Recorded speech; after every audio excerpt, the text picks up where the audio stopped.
welcome back to the Citizen channel. You're all staying safe and well. And yeah, this is a little tribute to an ex-City player. He wasn't with us long, but he was never dull while he was with us. And of course, my formative years as a City fan and going to the games with my dad at this age when this gentleman was playing. So I did see him play for the first team, saw him play for the reserves as well. Yeah, the sad passing, of course, of Stan Bowles. So I'm going to take a look at his this Manchester lad, which he was.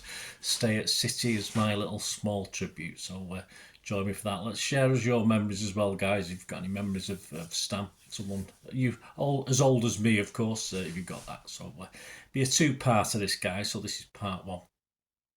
Please, if you are new to the channel, push those subscribe buttons, push the bell notifications, everything. City past, present and forever, of course. Lots of different things. Great to have your views and comments, especially on Stan, and I will respond or give you a thumbs up and a like for him. And let's give a like for Stan as well, hey guys. And yeah, we'll talk part one mainly about City. Part two will be a little bit of what he got up to afterwards, and an interview he gave to a journal that at the time was a little bit angry, but I think his temper towards City sort of eased off as time went by. Right, let's get on with this. Yes, Stan was born in a prefab. Yes, so I was a bit later on, a few miles away though. He was born in a prefab in Collyhurst, Manchester. These were temporary structures, of course, put up for families during and after the war. I say I was born in one in Prestwich in 1959, so they weren't very temporary. I think they were finally knocked down in the 60s, but yeah, it was they had walls like paper. I think Stan mentions in his autobiography about the you could literally put your fist through it without even hurting your hand. He signed schoolboy forms with City aged 15. And he signed as an apprentice professional for City at 17 on the 1st of October 1965. City, of course, then under Joe Mercer and Malcolm Allison. His dad was a big City fan and was, of course, thrilled. And he was put under the protective, well, that's one word for it, wing of reserve team coach Dave Ewing, a very strict Scot and a disciplinarian. I'm sure he had a nice side to him. He was taken on for an 18-month contract at £20 a week, signing professional on the 29th of December 1966.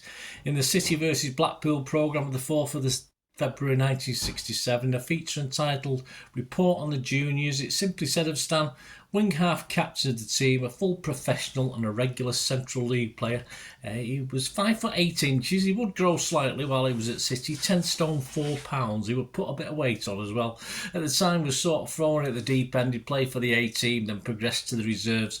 But his first team debut would come sort of out of the blue in our eventual title winning 67-68 season.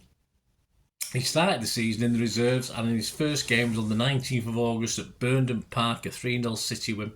And he went ahead when a shot from Bowles was helped into the net by a Bolton defender trying to block it. Paul Hince and Glennon was scored the other two.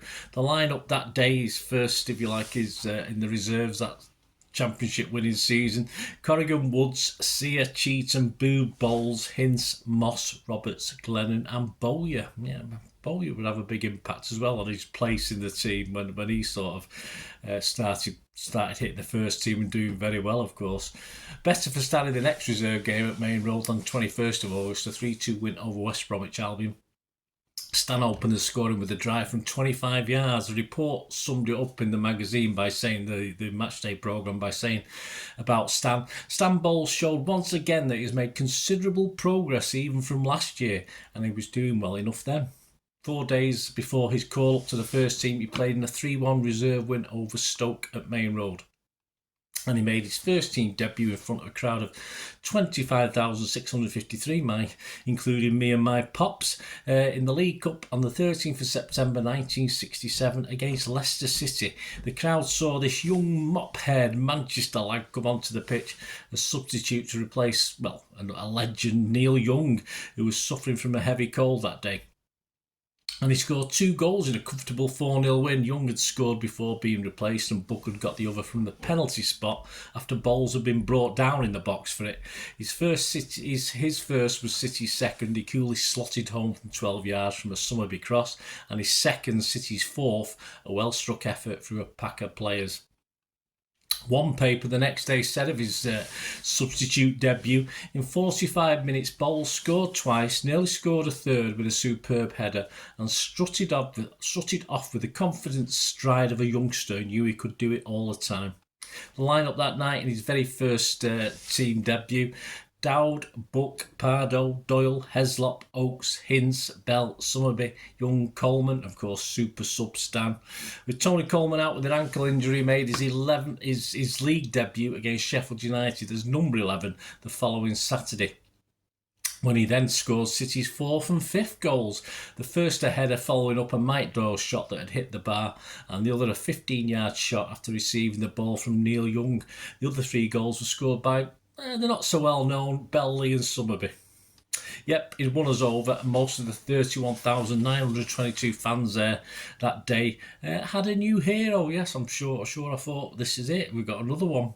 He didn't feature in the next league game at Highbury as Coleman came back from injury, but in the Arsenal matchday programme he appeared in the City Players feature. It said of him simply in the programme, making his senior debut as a substitute in the League Cup 10 days ago against Leicester, 18-year-old Bowles caused a sensation when in the last 30 minutes he scored 2 goals. He even made the starting 11 in the programme, but not, as we know, onto the pitch that day. But he will take Paul Hince's spot at number 7 for the Main Road derby against United on the 30th of September. A 2-1 loss, sadly no goals this time, but perhaps into the trouble to come, as he was lucky to stay on the pitch after a fight with another Manchester lad who was wearing the red kit of United, Brian Kidd. They had both played for Manchester Boys at the same time as well, but he had said at the time he was fouled. He had no idea who it was, and he just retaliated first on instinct. He played again away at Rucker Park, Sunderland, on October the 7th, again at number 7, a 1-0 loss, despite City dominating, but sadly we're only to see him once more that season on Boxing Day away at West Bromwich Albion. Standing in for number 8, Colin Bell. We lost 3-2. City 2-0 down, had equalised through buzzer from a Bowles cross, but West Brom grabbed a winner. Bowles was mainly kept out of the side following the arrival of a new number 7, someone called Francis Lee. I wonder what happened to him. And it was back to reserve team football, where he notched 10 goals in just over 20 starts. There was no denying Bowles had tremendous ability, but Joe Mercer was reluctant to pitch the inexperienced 19-year-old into a side that was sweeping all before them. Yeah, I mean, the usual thing for City then, of course, was the sort of younger professionals only got a game if the injury list was piling up. Of course, it's probably the same now, but obviously you can afford to rest players now. Mercer also despaired at his off-field temperament and was peacemaker at times between Malcolm Allison and Stan. He only started 1 full league match during the following 68-69 season and made 2 sub-appearances, one in the league, the other in the League Cup. On the playing roster, Stan had grown 1 inch in height in 2 seasons. Something was stunted his growth. He was now 5'9" from 5'8" a couple of years before, but the gym work had paid off. He was almost 1 stone heavier at 11 stone 3.5 pounds from 10 stone 4. On the 11th of September 1968, he replaced Neil Young in a League Cup second round replay at Main Road against Huddersfield, a 4-0 City win. On the 11th of January 1969, he replaced Colin Bell in a 4-1 home win over Chelsea. Behind to Chelsea, Stan was the power behind the Blues going in front. Ron Harris fouled Ron Chopper Harris, I think he was called, fouled Tony Coleman, and Mike Doyle knocked forward the free kick. Bowles and Owen both had shots blocked, and the ball then ran again to Bowles, who fed Francis Lee, and Franny's shot exploded into the roof of the net. After 63 minutes, it was 3-1. Bowles was again the creator. From the left wing, he sent a slide rule pass for Young to run onto. Neil's first try was diverted into net by Bobby Owen, his first league goal for City. 2 days after City's FA Cup semi-final win over Everton on the 22nd of March, he got his only first-team start that season at number 8 in a 1-0 defeat at Forest. On the 24th of March, there were 5 changes to that semi-final tie. So, yeah, of course, Mercer and Allison were prioritising the FA Cup then. For the reserves again, he started over 20 games, again reaching double figures for goal scoring.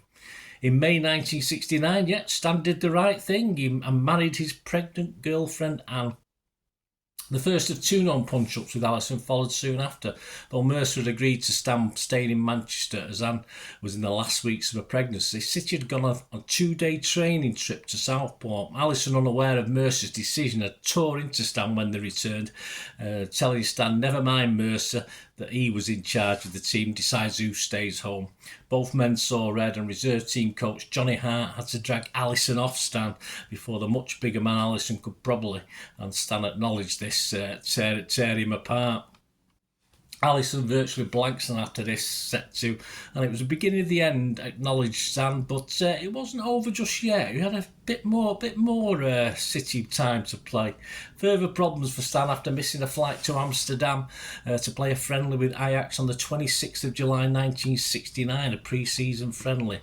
We got a free draw there, that was pretty good.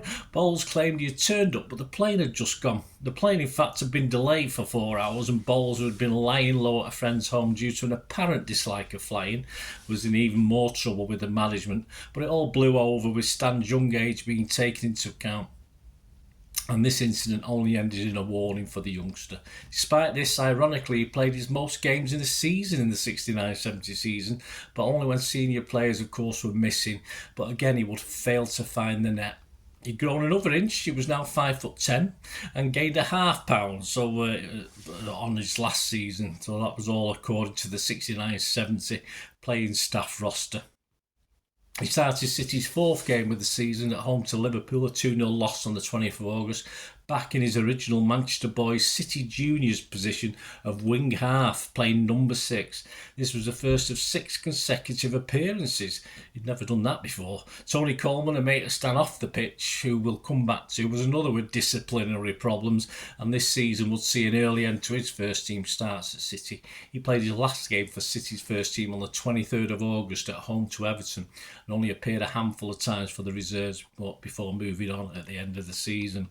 This ironically gave Stan a chance to play number 11 in Coleman's place, though eventually a new flavour of the month arrived. I think we mentioned him earlier, didn't we? Ian Bowyer would be given that responsibility.